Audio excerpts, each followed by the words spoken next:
Ayong adlaw mga higala. So karon nga video no atong hisgutan ning pagka tanggal ni Senador Marcolita ba isip chairman sa Blue Ribbon Committee tungod kay kalit kaayo nga nagkambyo og Senate President no.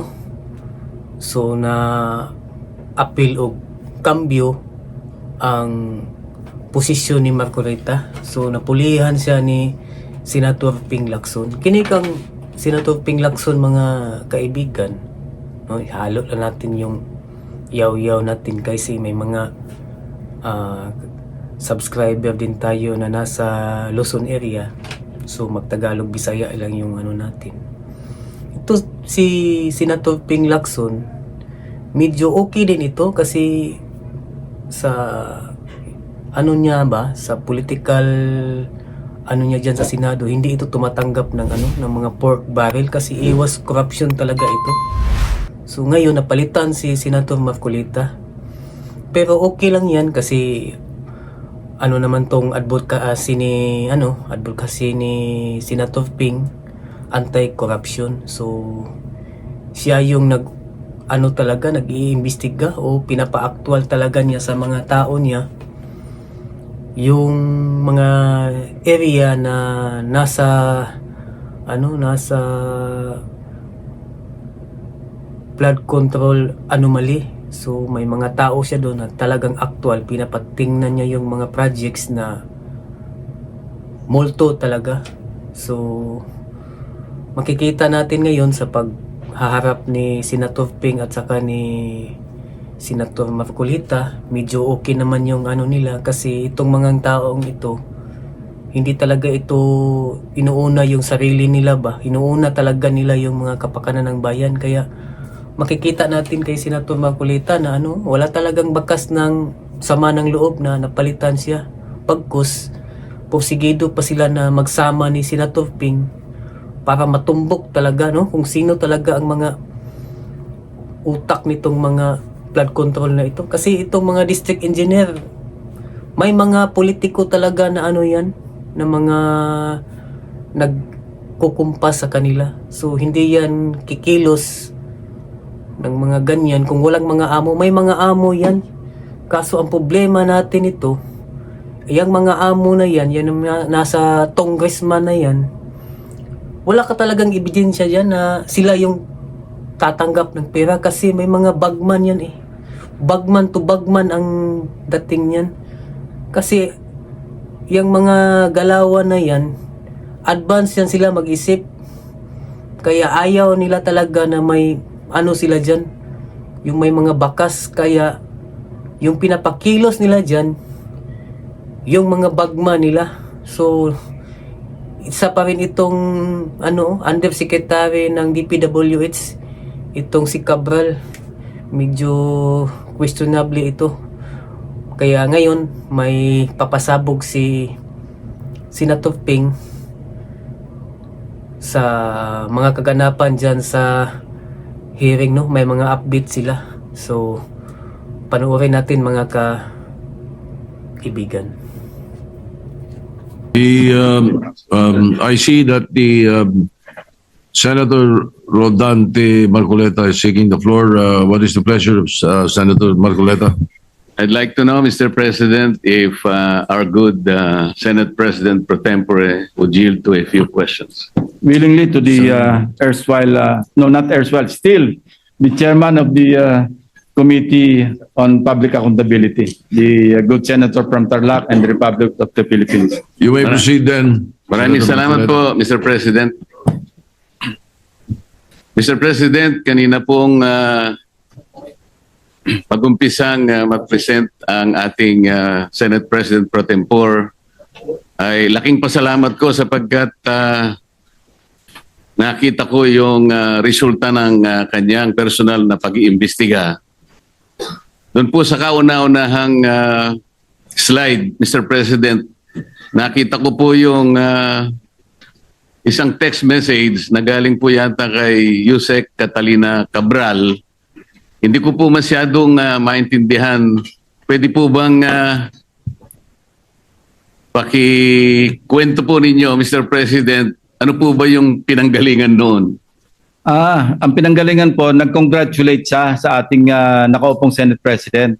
But this message was sent through the staff of our Senate President, Mr. President. Ang sinasabi doon, congratulations po, no? That was after July 1. After July 1st. proclamation or after oath-taking, Mr. President. After the oath-taking, if I distinctly remember. So dahil siguradong panalo na po tayo, kayo rin po, dahil nag-oath-taking na tayo, nag-message si kagad yung Undersecretary Cabral sa kanyang staff at sinasabi, congratulations, baka mo merong ako may... andyan po sa text message, sa Viber message, na sinasabi, para ma-align do sa mga priorities at para maiwasan yung redundancy, siya nang gagawa ng paraan. Ang sabay ang sinabi na para maihabol o maisama na sa NEP. So nag-iimbita siya na magsumite kayo, parang sinasabi 500 million pesos yata, ibig sabihin ng 500 yan eh. Kasi hindi naman malinaw, pero ang sinabi, po kayo 500 for now. For now. Ibig sabihin, for now, sige, magpasok kayo mga 500 million pesos worth of projects na sa inyo manggagaling. So ito po yung sinasabi natin na isang kamalian ng budgeting or budget process. Dahil ang trabaho, mandato ng Kongreso, both houses, legislation. Yung pong NEP, nasa budget preparation phase na kung saan exclusive domain ng executive branch. Pero bakit po, dahil ganyan ang nangyayari, mismo sa DPWs na nanggagaling na magpasok na kayo rito. Hindi ho ba pakikialam yun sa mandate o sa exclusive authority ng executive branch? Salamat po sa sagot na yon, Mr. President.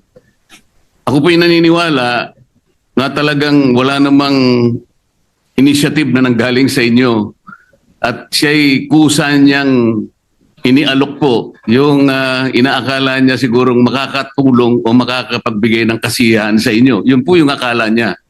Opo. At agad pong tinanggihan ng ating Senate President. Alam ko po. Alam ko Sinabi po. niya agad sa staff niya, wag, ayoko ba't ako maglalagay dyan? Kasi po kaya ako naitanong to, Mr. President, kahapon po, ayaw pa niyang aminin na dahil sa pagtatanong ko po na sa kanya, sinabi ko bakit lumilitaw kahit anong ibigay na ceiling ng DBM, pinapalitan mo, sabi ko sa kanya. Ayaw po niyang aminin yon, wala raw po siyang kinalaman kung ang pag-uusapan ay yung paglilista. Wala raw siyang kinalaman. Ngayon po malinaw na nagsisinungaling talaga siya sapagkat naipakita ko po kahapon, Mr. President, lalong-lalo na po sa flood control projects, yun pong mga insertions, aminin man ya't hindi, ngayon po inapatunayan na natin, ay talagang siya po talaga yung gumagawa dahil siya po yung Undersecretary ng Planning Services. At lalong-lalo na po doon sa tinatawag na FAPs. Ito po yung Foreign Assisted Projects. Yun po malinaw na malinaw. Ipinakita ko po, Mr. President, yung sulat ng DBM noong July 2023 na kung saan sinabi mismo sa kanya, please adhere strictly dun sa mga ceilings na binibigay namin sa inyo. Dahil napansin po ng DBM magmula po noong 2022, 2023, pinapalitan po niya hanggang sa 2024. Ayaw po niyang aminin na siya po ang may kinalaman nun. Ngayon ko lang napatunayan, salamat Senate President Pro Tempore na ngayon ay malinaw na malinaw, hindi na niya pwedeng sabihin at hindi na siya pwedeng magsinungaling na wala siyang kinalaman dito. Ang totoo pa po nito, Mr. President, ang dami pong gustong tumestigo na meron po siyang 10 paboritong contractors na siguro sa mga susunod na panahon, kung sino man po yung hahawak ng Blue Ribbon Committee, isa po sigurong mabuting direksyon na ituntunin ito. At marami rin pong palagian na pumupunta sa kanyang opisina na mga politiko. Gusto ko pong pasalamatan ang ating Senate President pro tempore sapagkat mukhang yun pong mga kawani o mga opisyalis ng DPWH na matutuntun na natin at alam ko po na talagang tatagos ito hanggang sa former Secretary ng Department of Public Works. Kasi kahapon po, gusto niya nang sabihin na lahat ng daw po ng nangyayari sa kanyang opisina ay mayroon namang basbas ng Secretary ng Department of Public Works. Ngunit ang gusto ko pong tuntunin, Mr. President, kung nakita na po natin unti-unti at saan papunta at sinong may kasalanan sa Department of Public Works at nailitaw na rin po sa pagsusuri at sa personal na pag-iimbestiga ng ating colleague, ang mga contractors na talagang, kung pagsasamahin po natin mga contractors na ito at saka yung mga opisyalis na nabubunyag ngayon, siguro po yung salitang walang o halang ang kaluluwa ay is an understatement. Ang gusto ko pong malaman ngayon, bakit po kaya sila ganun kalakas ang loob? Bakit parang hindi na po milyon eh? Bilyon-bilyon na po ang naipatatalo at hindi naman po nila pera yun. Pera po ng taong bayan. Mr. President, ganun po ba kaya kalakas ang loob nila na sila-sila lang, mga contractors at saka yung mga opisyalis na yon? Wala po kayang mga politiko sa loob, sa likod nila? Sana po matukoy yung tunay na mga proponents para po yung walang kasalanan ay hindi po nadadamay.